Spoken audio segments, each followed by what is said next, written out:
Smolik isn't the biggest guy out there, but he's very athletic and is a smart football player. He is currently listed at 6'1", 213 pounds on the roster. I can tell you right now that he plays bigger than that. He is a redshirt freshman now who has generated quite a bit of buzz going back to the start of this offseason. Another guy that Chuck Losey has turned into a dude, 6'2" and 302 pounds. And y'all know how much they like to rotate guys on the D-line, so Xavier should see quite a bit of run in the fall. He came in as a blue chip recruit from Mater Dei in California, which those of you who are unaware is one of the top high school football programs in the country. He was prepared for college very well there, both on and off the field.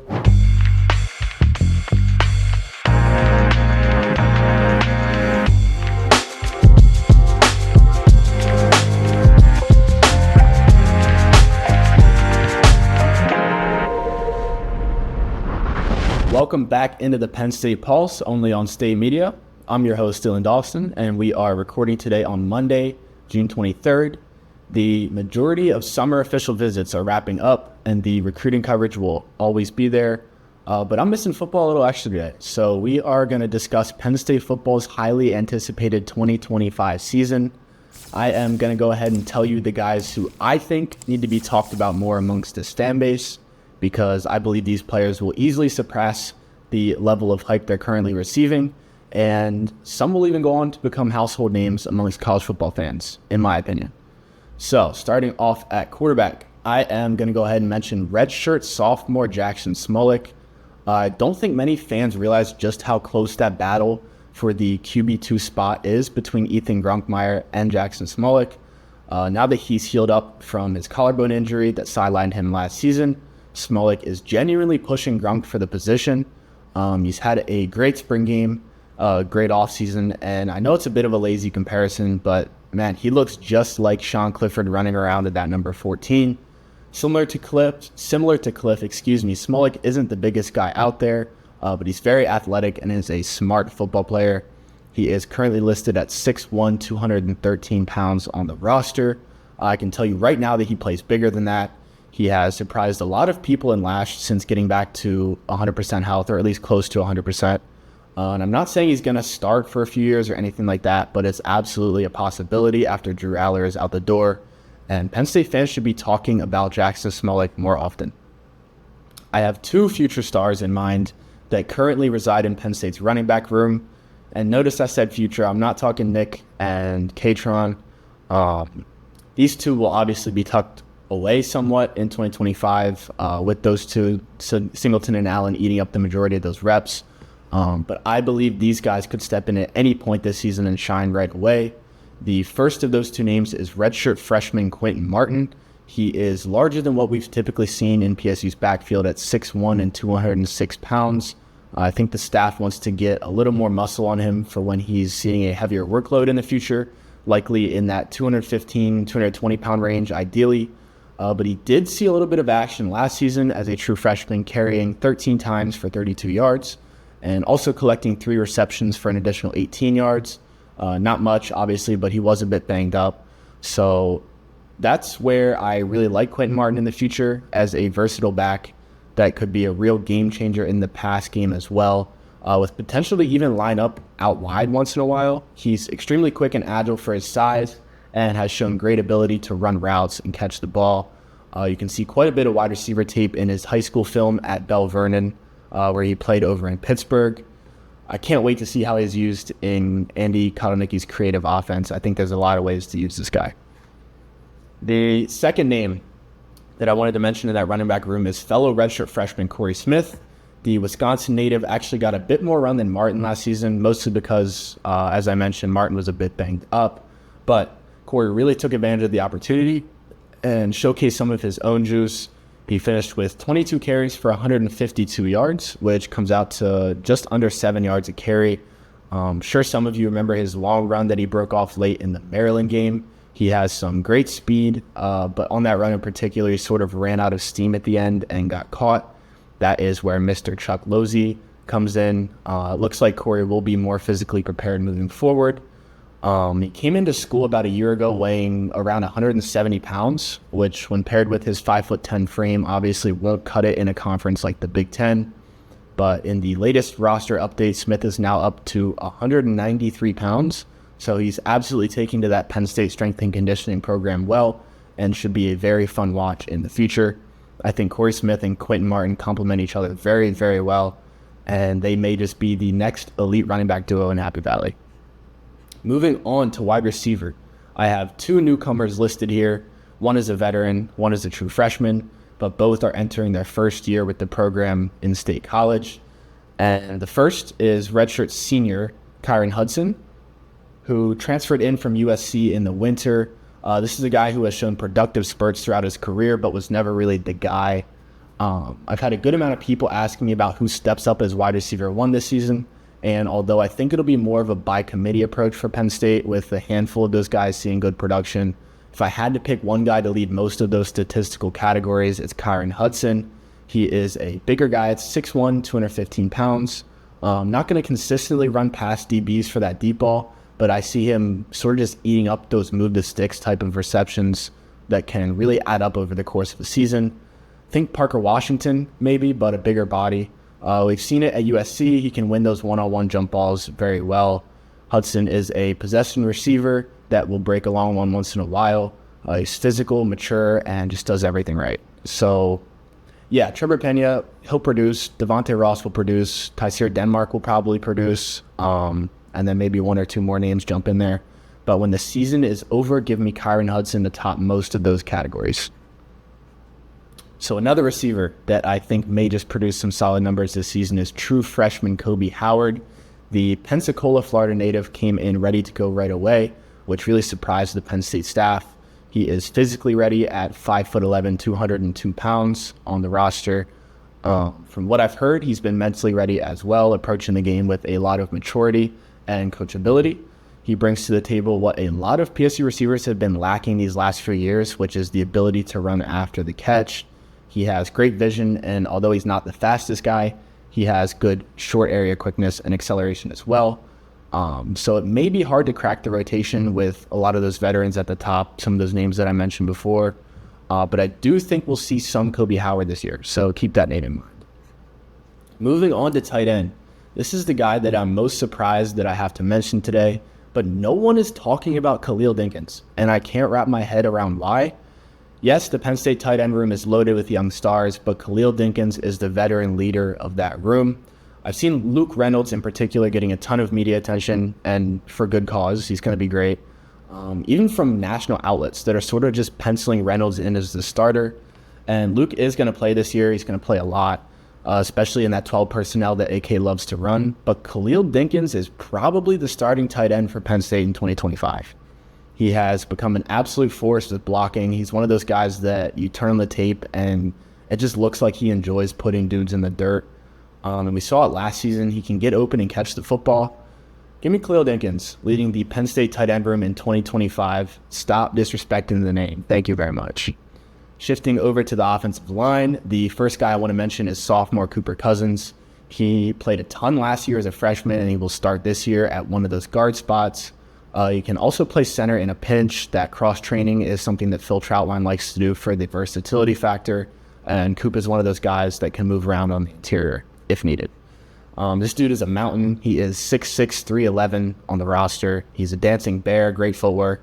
You don't often see kids coming right out of high school at that size who can move like Coop does.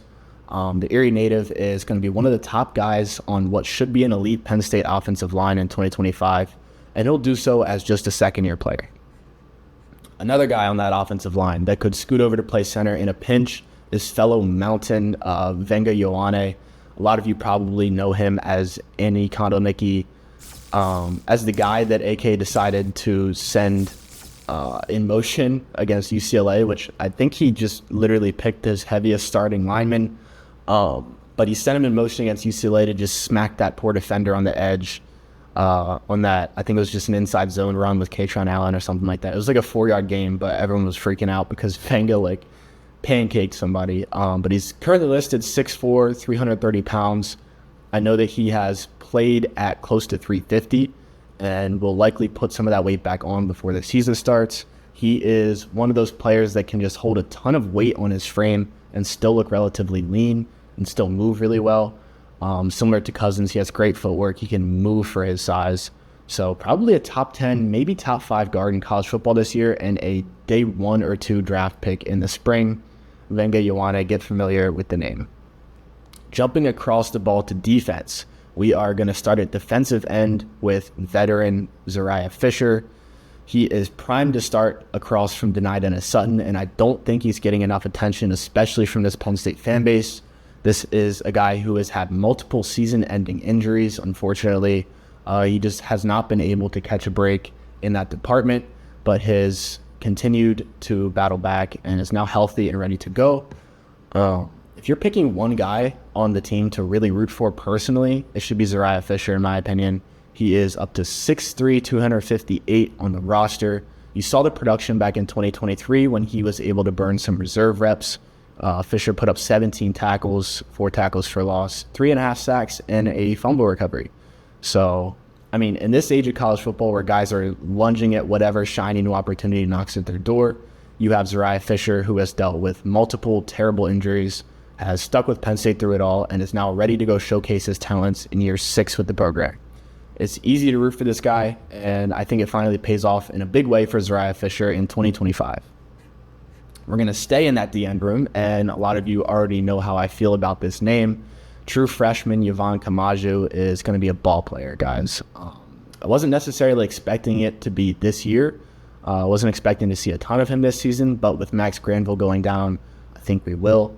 I've talked about Yvonne before, but he is next up in that Arnold Ebiketie, Chop Robinson, Abdul Carter mold of a smaller, twitchier D-end who will beat you with speed, hands, and leverage. Those guys could play the run game, but they really excelled in rushing the passer in particular. And I'm not saying he lives up to that level of talent quite yet, but the style of player that Penn State has here in Kamaju follows that line of players. As of now, he is wearing number 99 this season. I know they change their jerseys sometimes, but keep an eye on that jersey. Trust me. There is one more guy I want to touch on in the D-end room, and that is redshirt freshman Jalen Harvey. The Maryland native is another guy that the Max Granville injury directly affects, and we'll likely see quite a bit of Mr. Harvey this season. He's listed at 6'2", 251 pounds, and is another one of those twitchy pass rushers, but I can see Harvey being more involved than others in run-first scenarios. He's a very physical guy, put together, who can really anchor down and hold his gap in the run. He's shown that on tape quite a few times already in college. So another young guy to watch this season is number 44, Jalen Harvey. We are going to shift down now to the middle of that defensive line, as I want to hit on Xavier Gilliam at D-tackle. I'm realizing as I record this that like half of Penn State's defensive line is from Maryland. Gilliam is another one from Montgomery Village. He is a redshirt freshman now who has generated quite a bit of buzz going back to the start of this offseason. He is another guy that Chuck Losey has turned into a dude. He's now listed at 6'2" and 302 pounds. I think Gilliam is probably the third D tackle in that rotation this year behind Zane Durant and Alonzo Ford. And y'all know how much they like to rotate guys on the D-line, so Xavier should see quite a bit of run in the fall. At linebacker, I am going with my guy Tony Rojas. He was an elite recruit coming out of high school with an elite ceiling that just hasn't been reached yet. Well, I think he levels up in 2025 and leads that linebacker room and finally reaches that elite ceiling. PSU likes to keep injury info on the low. You guys know this, but it sort of got out that Tony was playing with a shoulder injury for the majority of last season. But what we saw in the playoffs was when he was pretty much patched up. I don't think he was 100% healthy, but we saw what he could do closer to 100% health. He had a great handful of games in the playoffs. With that injury, he was kind of lacking physicality, maybe taking a weird angle once in a while. But I think Penn State fans and college football fans in general will see the real, fully healthy Tony Rojas in 2025. Just a fast, athletic linebacker with a nose for the ball, classic Penn State linebacker with a little bit of speed in there too. Moving on to cornerback, I went with Darius Dixon. He came in as a blue chip recruit from Mater Dei in California, which those of you who are unaware is one of the top high school football programs in the country. So he was prepared for college very well there, both on and off the field. Similar to Koby Howard, he just came in ready to go. He isn't the fastest guy. I believe he's running in the 4.5s or 4.6s right now, but that isn't the end-all be-all. If everything else is already there, which appears to be the case for Dixon, then he can play right away. From what I've seen, the footwork is there, the mindset, the ball skills, and the physicality are all there. He's one of my favorite recruits in PSU's class of 2024, and I feel like he's being overlooked a bit as a potential early contributor for this team. So keep an eye on Darius Dixon. Another name I'd like to highlight in the cornerback room is junior Zion Tracy. He arrives here as a 3-star recruit, and all he did his freshman year was play in 13 games, easily burning that red shirt. So this is a guy that's been exceeding expectations for a few years now, and he's going to do it again this season. Last year as a sophomore, he most memorably, I believe, I'd say his most memorable play by far was the pick 6 early on against Ohio State. In total, he amassed 35 tackles, 2 tackles for loss, 2 interceptions, one of which he took back for the touchdown, and then 1 pass defense and 1 sack. He is currently the most likely player to start in the nickel for Jim Knowles' defense. So he'll be all over the field in 2025 across multiple positions in that 4-2-5 scheme. This Penn State DB room is littered with star players, and I think Zion Tracy is being passed over a bit in conversations within the fan base. Finally, the last guy I'm going to throw at y'all today is safety DeJuan Lane. Zachy Wheatley, as we all know, is set to level up this year. He's going to be one of the best safeties in college football, but not enough people are discussing the guy who will be out there next to him in DeJuan Lane. He's the next big, hard-hitting safety that Coach Poindexter loves to bring in. He is listed at 6'2" and 212 pounds on the roster. Last year, as a true freshman, he tallied 15 tackles, 3 passes defensed, and then an interception that he almost returned for a touchdown against Maryland. He is set to start as a true sophomore now this year, and I'm not going to lie, he reminds me so much of KJ Winston. So, give me DeJuan Lane shooting his shot as the next star Nittany Lions safety in 2025. So, write down any names that you heard today, tuck them in your pocket, and then pull out that list this fall. Maybe some don't hit until fall of 2026, but these names that I mentioned today are the future stars of Penn State football, and I can confidently say that. So thank you to anyone tuning in. We appreciate you as always. I'm Dawson, and this has been the Penn State Pulse. I'll see you in the next one.